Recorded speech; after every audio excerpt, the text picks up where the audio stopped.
청소년들이 자살 생중계 등 유해 콘텐츠에 무방비하게 노출되어 있는 실태를 보도합니다. 고부간의 동성애라는 상상하기 힘든 소재를 다룬 드라마가 논란의 중심에 섰습니다. 교계는 이러한 상황을 어떻게 바라보고 대응해야 하는지 전문가와 함께 이야기 나눠봤습니다.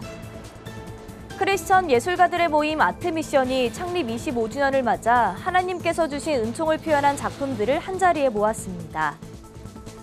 사단법인 평화한국이 북한 억류 선교사 석방을 위한 정전 70년 억류 선교사 송환을 위한 연합 프로젝트를 진행합니다.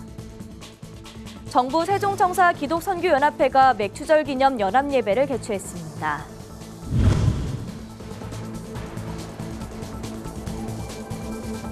시청자 여러분 안녕하십니까? 구티비 뉴스입니다. 청소년들의 SNS 의존도가 높아지는 가운데 청소년들이 가장 많이 접하는 인터넷 개인 방송의 자극적인 수위도 높아지고 있습니다. 심지어 자살을 생중계하는 영상에도 청소년들이 무방비하게 노출되면서 사회적으로 큰 문제가 되고 있는데요. 구티비가 실태를 짚어봤습니다. 보도에 김혜인 기자입니다. 서울의 한 중학교 하굣길. 아이들이 휴대전화에서 눈을 떼지 못합니다. 여성가족부가 최근 발표한 2023 청소년 통계자료에 따르면 작년 기준 청소년 주 평균 인터넷 이용 시간은 24.3시간, 평균적으로 3시간 24분씩 매일 이용한다는 뜻입니다. 이 중 스마트폰으로 인터넷을 이용하는 스마트폰 과의존 위험군은 40%, 절반에 가까운 수치입니다.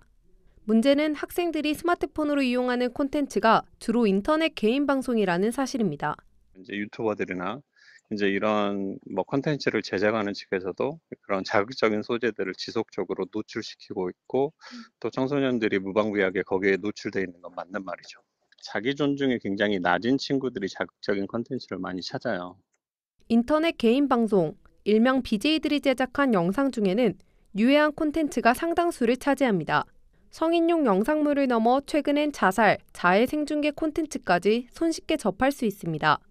청소년 대안교육을 제공하는 비영리 민간단체 미담 대표 김동영 목사는 자기 존중감이 낮은 청소년일수록 유해 콘텐츠의 영향을 많이 받는다고 지적했습니다. 자기 존중감이 높은 친구들, 타인에 대한 배려가 높은 친구들은 사실은 그 자살이라는 의미를 그렇게 큰 의미를 두지 않아요. 평소에 성향이 우울을 갖고 있다든가 아니면 타인에 대한 불편한 의식을 끊임없이 표출하는 친구들이 자살이라는 주제를 가지고 얘기를 할 때 굉장히 그 부분을 동질화하는. 수년간 우울증을 겪은 청소년들을 담당해온 김 목사는 스마트폰을 사용하지 말라고 막기보단 자존감을 키워주는 게 근본적인 해결책이라고 말합니다. 이를 위해선 어른들, 즉 부모님과 교회 선생님들의 역할이 중요하다는 조언입니다. 그런 아이들이 결국에는 원하는 건 관심이잖아요. 그 친구에게 지속적인 관심을 보내고 또 그 친구가 어려워하는 문제를 같이 나눠주고 자기를 존중할 수 있는 부분들을 먼저 교육하고 그다음에 그 교육 속에서 방향성을 좀 같이 잡아주다 보면 아이들이 스스로 좀 걸러내지 않을까 싶어요. 코로나가 종식되고 대면 만남이 늘었지만 청소년들은 여전히 SNS 소통을 편리하다고 느낍니다. 스마트폰 사용을 절제시키며 반감을 부추기기보다는 스스로 콘텐츠를 선별해서 사용할 수 있는 힘을 길러주는 게 중요하다고 김 목사는 당부합니다. 굿티비 뉴스 김혜인입니다.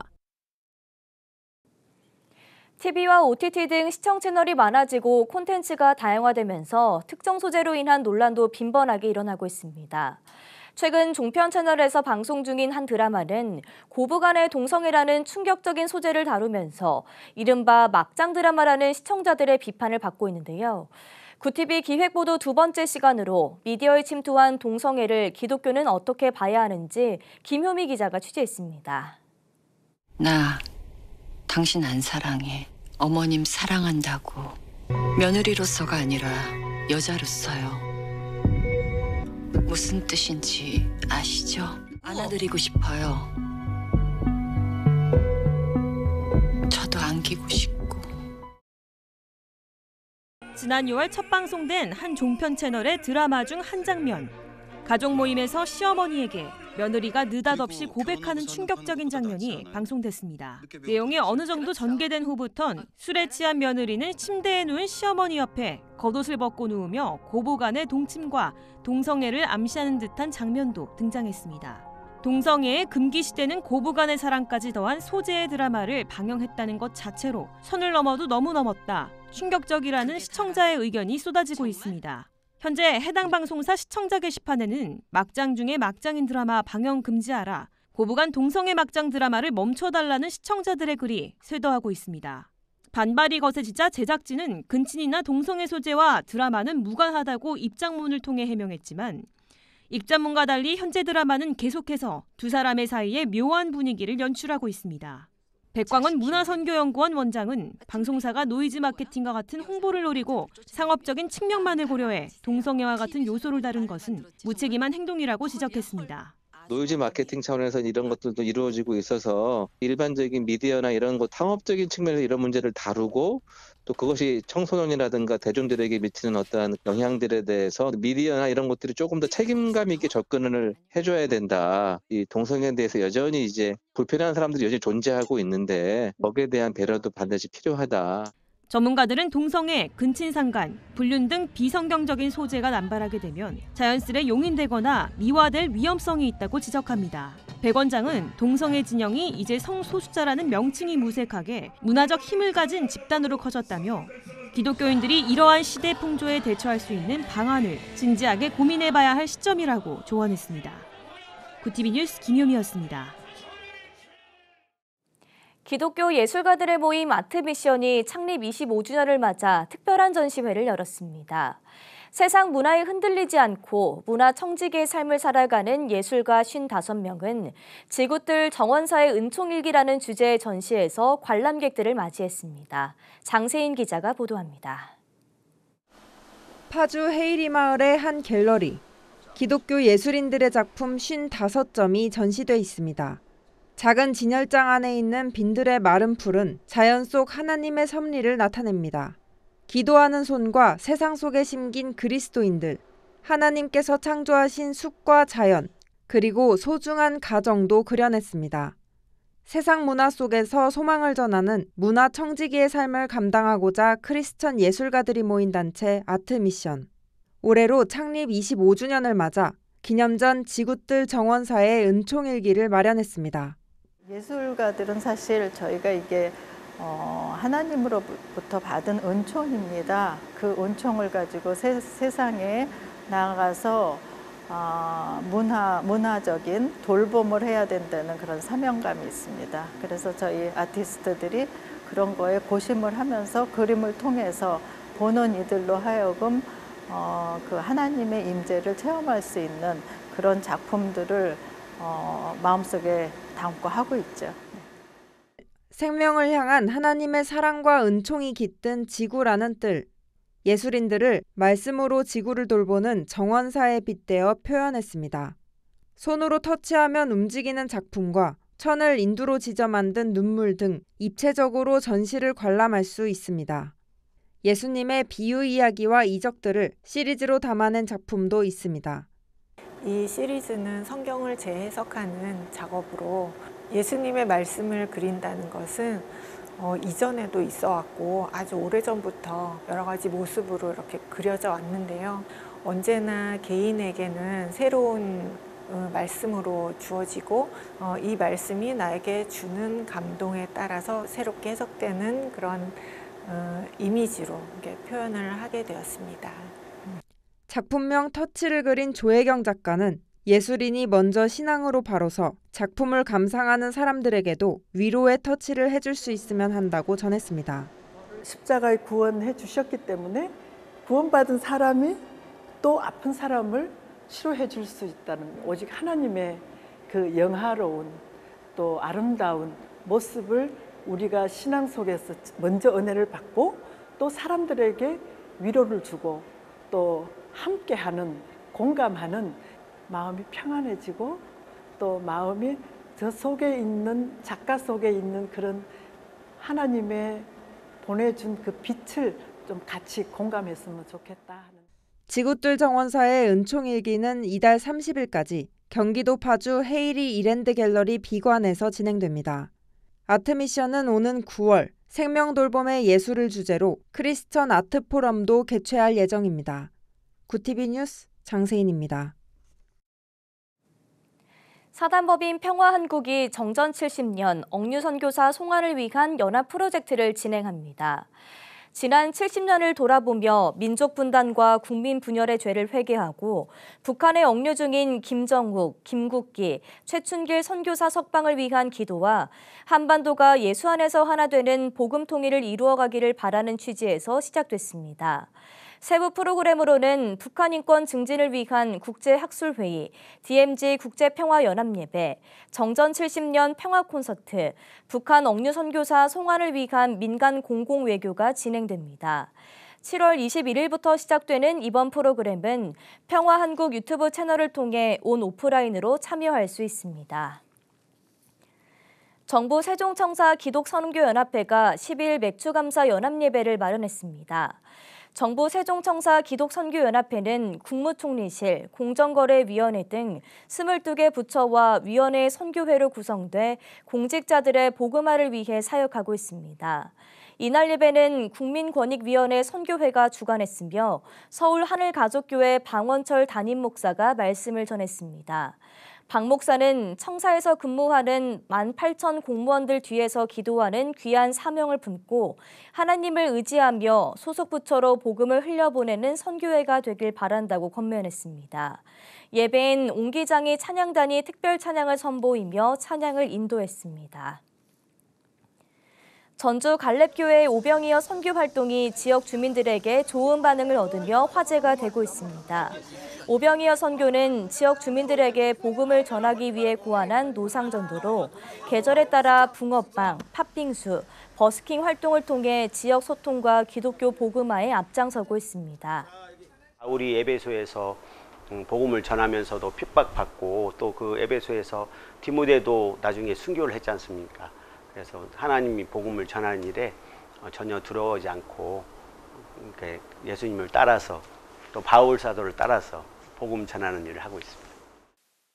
전주 갈렙교회 김동훈 강도사는 고린도전서의 말씀을 표어로 삼아 지역 주민들을 위한 나눔과 전도 활동을 지속해오고 있다며 예수님의 사랑과 헌신의 마음을 잃지 않겠다고 굳은 의지를 전했습니다. 기독영화 예수혁명이 이달 31일 넷플릭스에서 공개됩니다. 이 영화는 1970년대 초 미국의 국가적인 영적 각성과 그 기원이 된 남부 캘리포니아의 10대 히피 공동체를 다룬 영화로 그렉 로리 목사의 저서 예수혁명을 바탕으로 당시 예수운동을 사실적으로 그리고 있습니다. 지난 2월 극장 개봉한 영화 예수혁명은 시네마스코어에서 A+를 받았으며 현재까지 영국과 아일랜드의 157개 영화관에서 상영되고 있습니다.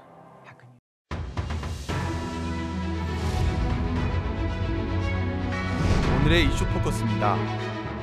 박민수 보건복지부 제2차관이 13일 보건의료산업노동조합 총파업과 관련해 필요하다면 업무 복귀 명령을 검토하겠다고 밝혔습니다. 박 차관은 노조가 절차를 밟아서 파업을 진행 중이지만 이들이 정부가 하는 것에 따라 파업을 중단할 수 있다는 식으로 말하는 것은 정부를 파업 대상으로 보는 것이라고 지적했습니다. 또한 파업 장기화 가능성에 대해서는 사업장별 파업 진행 상황을 면밀히 보겠다며 모든 조치를 통해 환자 진료에 문제가 없도록 최대한 노력하겠다고 설명했습니다. 보건의료 노조사나 127개 지부 145개 의료기관은 인력과 공공의료 확충 등을 주장하며 이날 오전 7시를 기해 파업에 돌입했습니다. 북한이 12일 동해상으로 발사한 탄도미사일은 신형 고체연료 대륙간 탄도미사일 화성 18형이라고 공식 발표했습니다. 북한 조선중앙통신은 13일 화성 18형은 고도 6,000km, 사거리 1,000km를 비행했다며 최대 출력으로 사거리를 확보해 미 본토 전역을 타격할 성능을 갖췄다고 주장했습니다. 발사 현장을 참관한 김정은 국무위원장은 미국을 겨냥해 적대 정책을 단념할 때까지 군사적 공세를 지속할 것이라고 위협했습니다. 북한의 탄도미사일 발사는 지난달 15일 한미연합합동 화력경멸훈련에 반발하여 쏜 이후 27일 만이며 ICBM 발사는 지난 4월 13일 고체연료 ICBM인 화성 18형 발사 이후 90일 만입니다. 이달 말부터 일부 항공기의 비상문 인접 좌석은 소방관, 경찰관, 군인 등 제복 입은 승객에게 먼저 배정됩니다. 국민의힘과 정부는 13일 국회에서 열린 항공기 비상문 안전 강화 대책 당정협의회에서 이런 내용의 대책을 확정해 발표했습니다. 항공사는 31일부터 관련 내용을 온라인으로 고지하고 승객이 항공권을 구매하고 해당 좌석을 선택하면 발권 카운터에서 신분을 확인할 방침입니다. 아울러 이날 회의에선 탑승객 대상 항공보안 교육과 홍보를 강화하고 비상문 조작 행위에 대해서는 항공보안법에 따라 10년 이하 징역을 받을 수 있다는 점을 승객에게 명확히 안내하는 방안도 논의됐습니다. 가수 유승준 씨의 한국 입국 비자 발급을 거부한 정부 처분을 취소해야 한다는 법원의 판단이 나왔습니다. 서울행정법원은 13일 유 씨가 주 로스앤젤레스 총영사를 상대로 낸 비자 발급 거부 처분 취소 소송 2심에서 1심을 파기하고 유 씨의 손을 들어줬습니다. 재판부는 이전 재외동포법에 따라 병역을 기피할 목적으로 외국 국적을 취득한 경우라도 38세가 되면 대한민국의 이익을 해칠 우려가 있지 않는 이상 체류 자격을 부여해야 한다고 밝혔습니다. 앞서 유 씨는 2002년 군 병역 기피를 목적으로 미국 시민권을 취득해 한국 입국이 제한됐으며 39세에 맞춰 비자 발급을 신청했으나 이를 거부당하며 소송을 시작했습니다. VTV 뉴스 장정훈입니다.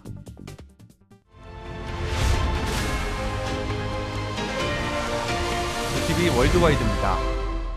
현지 시간 12일 폐막한 북대서양조약기구 나토 정상회의에서 나토가 우크라이나의 가입과 관련한 확답을 주진 못했지만 장기적인 지원을 약속했습니다. 리투아니아 수도 빌뉴스에서 열린 이번 정상회의에서 주요 7개국과 나토는 우크라이나의 장기적인 군사 지원과 안전 보장, 러시아 제재와 나토 우크라 평의회 신설 등 추가 조치를 약속했습니다. 우크라이나 볼로디미르 젤렌스키 대통령은 안전 조치들의 만족감을 표하면서도 나토 가입을 하지 못한 데 대해선 실망감을 드러냈습니다. 한편 한국 등 4개 정상이 파트너국으로 참여한 이번 나토의 공동 성명에는 북한의 대량 살상 무기와 미사일 등을 규탄하는 문구가 2년 만에 포함됐습니다. 윤석열 대통령과 기시다 후미오 일본 총리가 나토 정상회의에서 만나 후쿠시마 오염수 방류 문제를 논의한 것에 대해 중국 관영 매체가 쇼에 불과하다며 비판했습니다. 관영 글로벌 타임스는 13일 한국이 야당과 일부 시민단체의 강력한 반대를 맞아 대통령이 직접 일본에 요구사항을 전달하는 모습을 보여줌으로써 국내 비판 여론이 가라앉기를 기대하고 있다고 주장했습니다. 상하이 대외경제무역대학 한반도연구센터 잔더빈 주임은 윤석열 정부는 대중의 반대에도 일본과의 관계 발전에 확고한 의지를 보여왔다며 한일 관계 개선이 더 강력한 한미동맹으로 이어질 수 있다고 설명했습니다. 세계 식량계획과 국제농업개발기금 등 유엔 산하 5개 기구가 지난해 전 세계 7억 명이 굶주림을 겪는 것으로 파악됐다고 밝혔습니다. 발표된 보고서에 따르면 지난해 기아 인구는 6억 9천만 명에서 7억 8천만 명 사이로 기아 인구는 7년 동안 증가했지만 지난해에는 전년 대비 380만 명이 준 것으로 나타났습니다. 이들은 코로나19가 끝나가며 경제가 회복해 기아 상황을 약간 개선했지만 우크라이나 전쟁으로 물가가 상승하면서 상황이 나아질 기미가 보이지 않는다고 설명했습니다. 또 아프리카와 서아시아, 카리브해 등지에서 기아 인구가 여전히 증가하고 있다며 만성적인 굶주림에 시달리는 인구의 비율은 2019년 7.9%에서 지난해 9.2%로 늘어났다고 덧붙였습니다. 일론 머스크 테슬라 최고 경영자가 설립한 새로운 인공지능 기업 xAI가 현지 시간 12일 공식 출범했습니다. 머스크는 우주의 진정한 본질을 이해하는 것을 목표로 한다며 오는 14일 실시간 트위터 스페이스 채팅에서 더 많은 정보를 공유할 것이라고 전했습니다. xAI 창업 멤버에는 딥마인드와 오픈AI, 구글, 마이크로소프트 등 미국 테크 대기업의 전 직원들이 포함되어 있습니다. 앞서 머스크는 오픈AI가 챗GPT를 통해 영리를 추구하고 있다고 강도 높게 비판하면서 진실 추구 AI를 개발하겠다고 말했습니다. VTV 뉴스 장정훈입니다.